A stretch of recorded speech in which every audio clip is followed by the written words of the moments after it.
की राइट्स की आप बात करती हैं, एक लाइन तो आपने पक्का सुनी होगी जी कि अपनी हद में रहो। जी तो बिल्कुल। ये लाइन जब आप अपने ऊपर सुनती थी तब आपने डिसाइड क्या किया कि मेरी हद क्या है, जी कहाँ पे जाके मेरी हद शुरू है और कहाँ पे खत्म है? जी। हद रखने के लिए, हद करने के लिए उस वक्त में छोटे ही वक्त से घर में बाप ने हद रख दिया था, दादी ने एक हद रख दिया था, फिर उसके बाद रिश्तेदारों ने हद रख दिया, फिर उसके बाद उल्मा ने हद रख दिया, उसके बाद लोगों ने हद रख दिया। तो वो सारे हदों को मैंने इन किताबों को पढ़ के बता के जो है सारे हदों को तोड़ती गई और हदें टूटते चले गए। जी। तो अगर आप अब अपने आप को देखें 16 साल की नोएरा, तो अपने आप को आप एक क्या किस तरीके से देखेंगी, क्या मैसेज देंगी और क्या उसे बताने वाली हैं कि क्या स्ट्रगल आने वाली है आगे? आगे भी जो है ना, आज जो अर्बन सिटीज है उसके अंदर थोड़े लड़कियां पढ़ी लिखी हैं, बहुत सारे मालूमात है, मगर आज भी विलेजेस में करीब करीब वही हालत 50% लोगों के उस तरह के हैं। पूरे मैं नहीं बता सकती, 50% लोगों के वही हालात हैं। और खरियों में, विलेजों में जो है आज भी बच्चियों के और महिलाओं के ऐसे ही हालात हैं जिनको कुछ भी नहीं मालूम, ना उनके राइट्स मालूम है, ना उनको कुछ पता ही नहीं है कि उनके क्या राइट्स होते हैं। तो मुझे बहुत ही सताया गया और बहुत मुश्किल पहुंचाई गई। हर जगह पर जहाँ पर एक लड़की को तकलीफ होती मैं जाकर खड़ी हो जाती, वो मेरे दुश्मन बन जाते। जहाँ पर एक लड़की को मुश्किल होती, एक औरत को एक जगह पर सताया जाता, उस औरत के लिए जाके इंसाफ की जुबान उठा लेती। अगर कोई शोहर पकड़ के मार देता मेरे सामने तो मैं उसके ऊपर कोई कंप्लेंट कर देती, तो वहां से वो मेरे उसकी पूरी फैमिली मेरे ऊपर एक दुश्मन बन जाती थी। बहुत सारे चीजें। मगर जब मुझे जो ताकत दिया, जो आज का रिपब्लिक डे जो है, अब वो डे है, मुझे ताकत दिया जब मैंने कॉन्स्टिट्यूशन पढ़ना शुरू किया। और कॉन्स्टिट्यूशन में मैंने देखा कि काले गोरे को एक ही रेट है और हिंदू मुस्लिम को एक ही रेट है और किसी को कोई बड़ा नहीं है।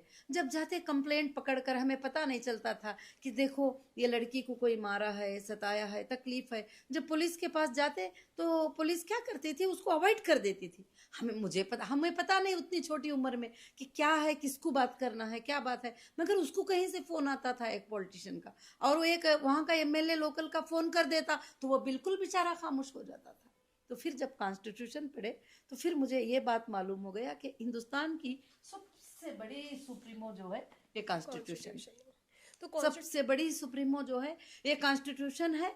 और इसमें लिखा गया है इस किताब के अंदर कि सारे भी ब्रदर अंबेडकर ने, जैसे 1947 में हमको आज़ादी मिल गई, तो 1947, 1948, 1949 और 1950 तक के लिए जो है ये कॉन्स्टिट्यूशन की तैयारी हुई। और इस कमेटी में मुसलमान भी बैठे, इस कमेटी में हिंदू भी बैठे, इस कमेटी में सारे लोग बैठकर इसको फैसला किए। और सारे राइट्स जो है, रिपब्लिक डे, डेमोक्रेटिक कंट्री और रिपब्लिक डे और इंसान के हुकूक, हर इंसान को प्रोटेक्ट करता है कॉन्स्टिट्यूशन। ये मैंने देखा और ये मैंने सीखा। और जब से मैंने इस बात के ऊपर बहस भी करना शुरू किया कि वहां पर जब जाते तो वहां पर एक एमएलए का फोन आ जाता तो फिर ये रोक देते, तो हम कॉन्स्टिट्यूशन को सुनाते थे उनको, इसमें ये एक्ट में तुम ऐसा नहीं कर सकते, ये एक्ट ऐसा है। तो आज हमें ये बात पता होना चाहिए कि आज का दिन बहुत ही बड़ा प्यारा दिन है, बहुत ही बड़ा अच्छा दिन है कि आज का दिन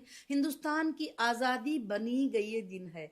आज का दिन हिंदुस्तान की आज़ादी के लिए एक कानून को बनाकर एक हाथ में लोगों के रख दिया।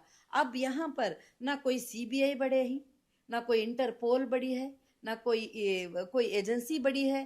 कोई भी दुनिया की एजेंसी हो, कोई दुनिया का कितना बड़ा पॉलिटिशियन इंडिया का हो, यहाँ तक के प्रेसिडेंट भी इसको फॉलो करना, कॉन्स्टिट्यूशन को बहुत ही बड़ा जरूरी है। जजेस को इसको फॉलो करना है और प्रेसिडेंट को इसको फॉलो करना है। सारे लोगों को इसकी बाउंड्री में रहना है। मगर पूरे लोग इस बाउंड्री में रहना है तो कुछ लोगों को तो कॉन्स्टिट्यूशन के बारे में पता भी नहीं है। इसीलिए अब एक बहुत बड़ी टीम तैयार हो रही है कि constitution awareness program total India में कैसे चलाएं, बच्चों को स्कूल में और कॉलेजेस में ये बताएं। उनको ये मालूम है कि कॉन्स्टिट्यूशन है, उनको ये मालूम है कि रिपब्लिक डे 26 जनवरी है, और उनको ये मालूम है कि उस दिन झंडा लहराया जाता है।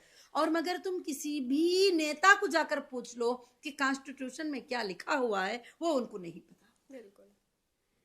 अगर पढ़ लें, अमल कर लें, तो इससे बेहतर कुछ नहीं है। सबके लिए इंसाफ, सबके लिए अच्छा।